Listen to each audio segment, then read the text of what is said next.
Movie की starting year 1952 Romania को दिखाते हुए शुरू होती है, जहाँ पर एक कैबिन में दो नन एक रूम की तरफ जा रही होती है।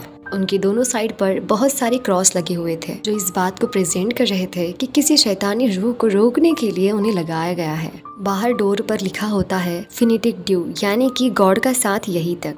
उसमें से एक नन हाथ में चाबी लेकर उसके अंदर चली जाती है और जाते वक्त वो दूसरी नन उसे कहती है कि गॉड पर भरोसा रखना। उसके अंदर जाते ही वो नन बाहर खड़ी प्रेयर करने लगती है। उस रूम में गई हुई नन थोड़ी ही देर में खून से लथपथ होकर बाहर आती है और बाहर खड़ी नन को वो की देकर कहती है, तुम्हें पता है कि क्या करना है और कभी भी उसके हाथ नहीं आना, क्योंकि उसे इस दुनिया में आने के लिए एक जिंदगी चाहिए। और उतनी ही देर में एक इनविजिबल पावर उसे खींचकर अंदर ले जाती है और बाहर खड़ी नन, जो कि काफी ज्यादा डरी हुई होती है, वो चाबी लेकर वहाँ से तुरंत भाग जाती है। वो नन ऐसे रियलाइज कर रही थी कि अब वो भी नहीं बचेगी और उसी वजह से वो गॉड से माफी मांगकर सुसाइड कर लेती है। और उसके मरते ही हमें एक डीमन नजर आती है और वो डीमन बिल्कुल डीमन नन जैसी ही नजर आ रही थी। नेक्स्ट मॉर्निंग एक लड़के को दिखाया जाता है जिसका नाम फ्रेंची होता है, जो नन्स के घरों में खाने पीने का सामान प्रोवाइड किया करता था। वहाँ पर उसे उसी नन की डेड बॉडी मिलती है जिसे कल रात उस नन ने सुसाइड किया था, जिसे कौवे नोच नोच कर खा रहे थे। इसके बाद हम वेटिकन सिटी को देखते हैं, जहाँ पर हम फादर बर्ग को देखते हैं, जो दूसरे फादर से कुछ डिस्कशन कर रहे होते हैं। डिस्कशन में बाकी फादर्स उन्हें बताते हैं कि रोमानिया में एक नन ने सुसाइड कर लिया है और इस केस को इन्वेस्टिगेट करने के लिए उन्हें वहाँ पर जाना होगा। इस केस में वहाँ पर जाने के लिए सिस्टर इरीन को भी सिलेक्ट किया जाता है, मगर सिस्टर इरीन ने अभी तक नन होने की औद नहीं ली थी। फादर बर्ग और सिस्टर इरीन रोमानिया के लिए चले जाते हैं और वहाँ पर जाकर वो उसी फूड सप्लायर फ्रेंची से मिलते हैं। फ्रेंची उन्हें बताता है कि गांव के लोग तो नन्स हाउस में जाने से भी डरते हैं और यहाँ तक कि वो खुद भी वहाँ पर 3 महीनों में एक मर्तबा जाता है और उन्हें खाने का सामान सप्लाई कर तुरंत वापस आ जाता है। पहले तो फ्रेंची उन लोगों के साथ वहाँ पर जाने के लिए इनकार कर देता है, लेकिन उनके ज्यादा कहने पर वो वहाँ पर जाने के लिए एग्री हो जाता है। फ्रेंची उन्हें उन नन्स के हाउस में एक आइस रूम में ले जाता है, जहाँ पर उसने उस दिन नन की बॉडी को रखा था जिसने सुसाइड किया हुआ था। फ्रेंची नन की डेड बॉडी को सिटिंग पोजीशन में देखकर काफी ज्यादा हैरान हो जाता है और वो फादर बर्ग को बताता है कि मैंने तो इस नन को लिटा कर रखा था, इस पोजीशन में नहीं रखा था जो हमें नजर आ रही है। फादर को उस डेड बॉडी के हाथ में अभी भी वही चाबी मौजूद मिलती है और वो उस चाबी को अपने पास रख लेते हैं। जैसे ही वो उस चाबी को अपने पास रखते हैं तभी दरवाजे पर किसी चीज की आवाज आती है।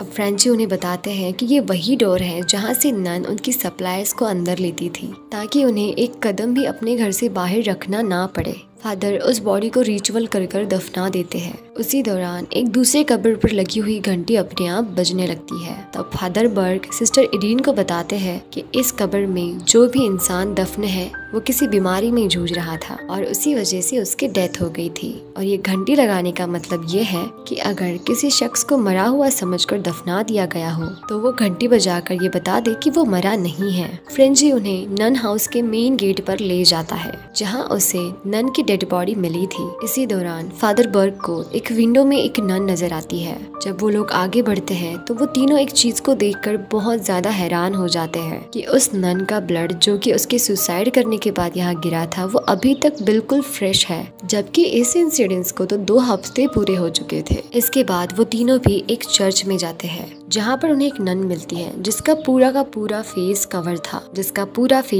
था और उसकी आवाज काफी ज्यादा भयानक थी। वो नन सिस्टर और फादर बर्ग को दोनों को भी वहाँ से जाने के लिए बोलती है। तब फादर उसे बोलते हैं कि अगर वो यहाँ से चले गए तो वेटिकन सिटी के चर्च के लोग दोबारा किसी न किसी को यहाँ पर भेजेंगे। फिर ये नन के हाउस के पास ही एक जगह है, वहाँ पर रुकने के लिए बोलती है, क्योंकि अब शाम हो चुकी थी और उनकी भी प्रेयर्स का टाइम हो चुका था, जिसके बाद सारे दरवाजे भी बंद हो जाएंगे और साथ ही में वो कल वापस आने के लिए बोल देती है। तब फादर फ्रेंची को वापस जाने के लिए बोलते हैं और साथ में उसे ये भी कहते हैं कि कुछ दिन बाद वो यहाँ पर जरूर आए और जब तक वो वापस आएगा तब तक हम दोनों भी इन्वेस्टिगेशन को पूरा कर देंगे। फ्रेंची जब वापस जा रहा होता है तब उसे कब्रिस्तान में एक नन का साया नजर आता है। तभी एक डरावनी जो शैतानी नन होती है वो उस पर अटैक कर देती है, मगर वो किसी तरह उस नन से खुद की जान बचाकर भाग जाता है। दूसरी तरफ फादर और सिस्टर जो रात के डिनर पर किसी बात पर डिस्कशन करते हुए दिखाई देते हैं। सिस्टर फादर को बताती है कि बचपन में उसे बहुत ही अजीबोगरीब किस्म के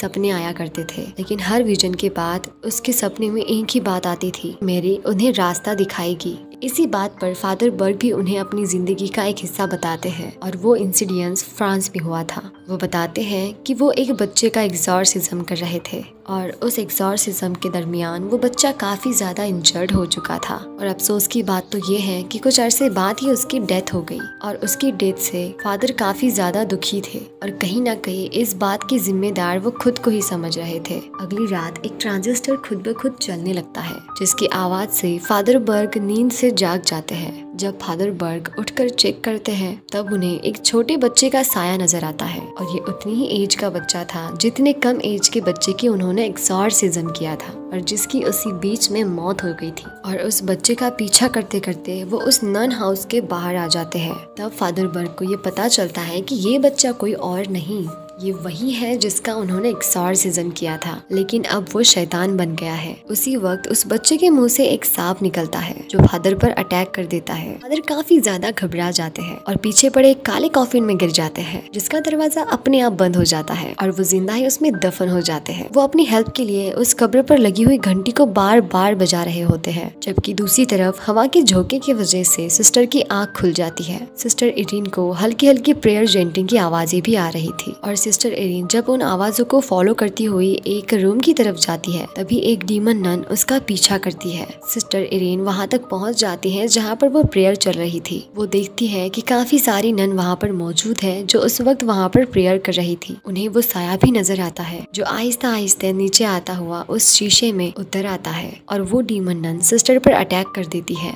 जिससे फौरन वो शीशा टूट जाता है। सिस्टर वहां से भागकर उस बाहर वाले कब्रिस्तान में पहुंच जाती है जहां पर उन्हें फादर बर्ग के चिल्लाने और उस घंटी की आवाज आती है और देखते ही देखते एक एक कर सारी कब्रों पर की घंटियां बजने लगती है। लेकिन सिस्टर इरीन अपने विजन से ये पता लगवा लेती है कि फादर बर्ग किस कब्र में है। जब सिस्टर फादर बर्ग को बाहर निकालने के लिए उस कब्र को खोद रही होती है तभी कब्र के अंदर फादर पर एक डीमन नन हमला कर देती है, लेकिन इससे पहले कि वो डीमन नन फादर को जान से मार देती तभी सिस्टर इरीन उन्हें वहां से बाहर निकालती है। उसी कब्र में फादर को कुछ बुक्स मिलते हैं जो वो ले लेते हैं। नेक्स्ट मॉर्निंग वो नन हाउस में चले जाते हैं जहां पर फादर मदर स्पीकर को काफी आवाजें लगाते हैं मगर आगे से उन्हें कोई रिस्पॉन्स नहीं मिलता। तभी अंदर का दरवाजा खुद ब खुद खुल जाता है। फादर सिस्टर को वही की देते हैं जो उन्होंने उस सुसाइड की हुई नन के हाथ में से ली थी और सिस्टर को अंदर जाने से पहले ये बताते हैं कि उन्हें पता लगवाना है कि ये की आखिर कहाँ की है। सिस्टर इरीन जब नन हाउस में जाती है तभी उसे एक नन नजर आती है। वो उसे काफी आवाजें लगाती है लेकिन वो नन उसे इग्नोर कर वहाँ से चली जाती है। उस नन का पीछा करते हुए सिस्टर इरीन एक चर्च में पहुँच जाती है जहाँ क्रॉस के आगे एक नन प्रेयर कर रही होती है। सिस्टर इरीन उस नन को बुलाती है लेकिन इससे पहले कि उनकी प्रेयर डिस्टर्ब हो वहाँ पर दूसरी नन आकर उसे वहाँ से ले जाती है और इस पर वो उन्हें बताती है कि वो नन इस चर्च में काफी अरसे से प्रेयर कर रही है। सारे नन की शिफ्ट होती है और हर कोई अपनी शिफ्ट में आकर प्रेयर करता है और वो दोनों वहाँ से बाद में चली जाती है। फ्रेंची जो कि एक बार में ड्रिंक कर रहा होता है वहीं पर उसे एक बात पता चलती है कि गांव के एक आदमी की 12 साल की बच्ची ने वहाँ पर जाकर सुसाइड कर लिया है। बार का ओनर फ्रेंची को बताता है कि इस गाँव में जो भी बुरी वाक़े होते हैं उसके पीछे एक ही रीजन है और वो है उन नन्स का घर, जिस पर फ्रेंची समझ जाता है कि सिस्टर और फादर की जान को वहाँ पर जाने से खतरा हो सकता है और इसी वजह से उन्हें बचाने के लिए बार से एक बंदूक लेकर वो वहाँ पर चला जाता है। इसके बाद फादर बर्ग उन किताबों पर रिसर्च कर रहे होते हैं और अचानक से वो मेन डोर बंद हो जाता है जिसके अंदर सिस्टर इरीन गई थी। सिस्टर इरीन उस नन को बताती है कि रात को ही उन्होंने एक नन को देखा था। उसके मुताबिक ये डीमन नन हेल से ही आई है और शायद यही वजह होगी कि सिस्टर ने सुसाइड किया होगा। इसी बीच में एक तीसरी नन आकर उनके इस डिस्कशन को रोक देती है और साथ ही में वो सिस्टर इरीन को भी वहाँ से जाने का बोल देती है, लेकिन दूसरी सिस्टर उन्हें बताती है कि अब रात हो गई है और सारे डोर्स बंद हो गए हैं तो आज की रात सिस्टर इरीन यहीं पर रहेगी। वो सिस्टर इरीन को एक रूम तक छोड़ देती है। फादर उस नन्स हाउस का मैप देख रहे होते हैं और वो नक्शा देखते देखते उसी बड़े वाले होल पर वो पहुँच जाते हैं और इसी दौरान उन्हें मदर सुपीरिया की आवाज आती है।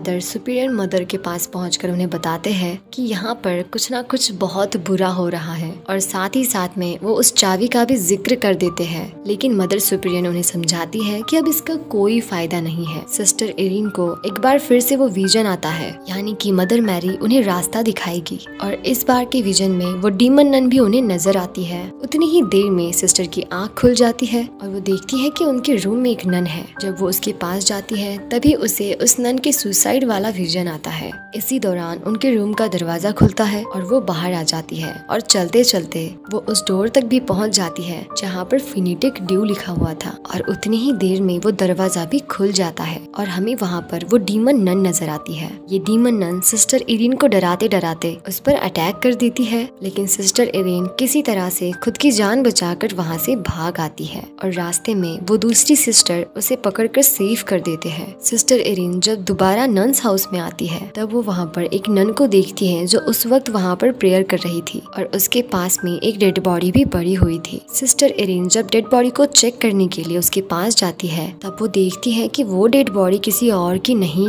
वही सिस्टर की है जो काफी देर से उसके साथ कन्वर्सेशन कर रही थी और अभी तक जो उनके साथ थी। दूसरी तरफ हम फादर को देखते हैं जिसके सामने वही डीमन बच्चा आ जाता है जिसका उन्होंने एक्सॉर्सिज्म किया था और वो डीमन फादर पर अटैक कर देता है। फादर बर्ग अपनी जान बचाकर वहाँ से भागते हैं और तब हम देखते हैं कि वो बच्चा कोई शैतान नहीं बल्कि वही डीमन नन है जो उसके रूप में आकर फादर को डरा रही थी। साथ ही साथ में वहाँ पर काफी सारी नन आती है और चर्च में वो काफी ज्यादा घबराई हुई थी। उनमें से एक नन सिस्टर इरीन को कहती है कि वो भी उनके साथ मिलकर प्रेयर करे और नजर सिर्फ और सिर्फ मदर मैरी पर रखे और तभी मदर मैरी की आंखों से खून आना शुरू हो जाता है। शैतान बारी बारी हर एक नन पर अटैक कर कर उनकी प्रेयर्स को डिस्टर्ब कर देता है, लेकिन सिस्टर इरीन अपनी प्रेयर को कंटिन्यू करती है। फादर फिर से भागकर उस आइस हाउस में आते हैं जहाँ पर फिर से एक डीमन नन उन पर अटैक कर देती है, लेकिन फ्रेंची सडनली वहाँ पर आकर उनकी जान बचा लेता है। प्रेयर के दौरान ही वो शैतान सिस्टर इरीन पर भी हमला कर देता है और उनकी बॉडी पर ब्लैक मैजिक से एक स्टार बना देता है। तभी वहाँ पर फादर और फ्रेंची भी आ जाता है। सिस्टर उन्हें बताती है कि वो बाकी नन्स के साथ मिलकर प्रेयर कर रही थी। जब वो दोनों देखते हैं तो वहाँ पर कोई नन नहीं होती,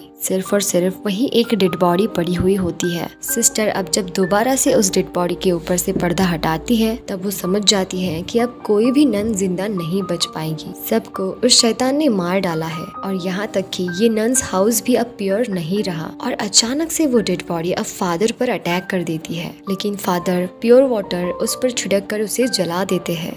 फ्रेंची कहता है कि यहाँ पर आए हमें काफी देर हो गई है, अब बेहतर होगा कि हम यहाँ से तुरंत चले जाएं। लेकिन सिस्टर उन्हें मना कर देती है और कहती है कि वो अभी यहाँ से नहीं जाएगी और साथ ही में वो बताती है कि जिस सिस्टर ने सुसाइड किया था वो असल में एक सुसाइड नहीं था, वो एक सैक्रिफाइस था, क्योंकि डीमन नन को इस दुनिया में आने के लिए एक जिंदगी चाहिए थी जो उसने ले ली।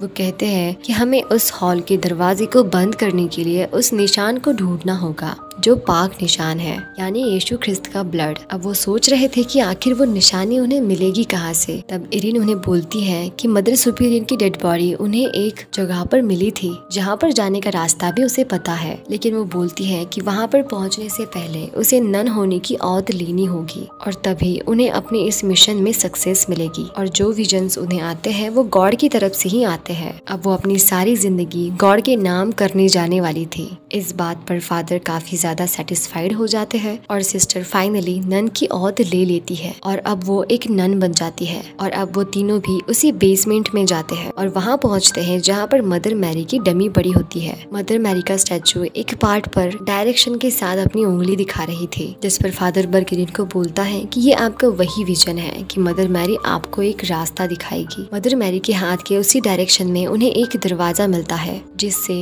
उसी चाबी से सिस्टर इरीन उसे खोल देती है। दरवाजा खोलते ही वहाँ पर उन्हें यीशु ख्रिस्त का वही पाक निशान भी मिल जाता है। फादर उस निशानी को सिस्टर के हवाले करते हैं और वो उसी दरवाजे की तरफ चले जाते हैं जहाँ पर फिनिटिक ड्यू लिखा था, यानी गॉड का साथ यहीं तक, जिसमें वो तीनों अंदर चले जाते हैं और शैतान कहाँ से यहाँ पर इस दुनिया में आया था ये फाइंड करने के लिए तीनों भी अलग अलग जगह पर चले जाते हैं। जिस डायरेक्शन में सिस्टर इरीन गई थी वहाँ पर उन पर एक डीमन नन हमला कर देती है। सिस्टर इरीन जब वहाँ से बचकर भागती है तभी वहाँ पर उसे एक दरवाजा नजर आता है और वो उसके अंदर चली जाती है और वहाँ पर उन्हें वही निशान नजर आता है जिसे शैतान ने काले जादू से उनकी बॉडी पर बनाया था। लेकिन सिस्टर एरिन जब वहाँ से भागने की कोशिश करती है तभी बहुत सारी शैतानी नन उनका रास्ता रोक देती है। सारे दरवाजे बंद हो जाते हैं। सिस्टर की चीखों की आवाज सुनकर फ्रेंची उस डोर की तरफ भागता है।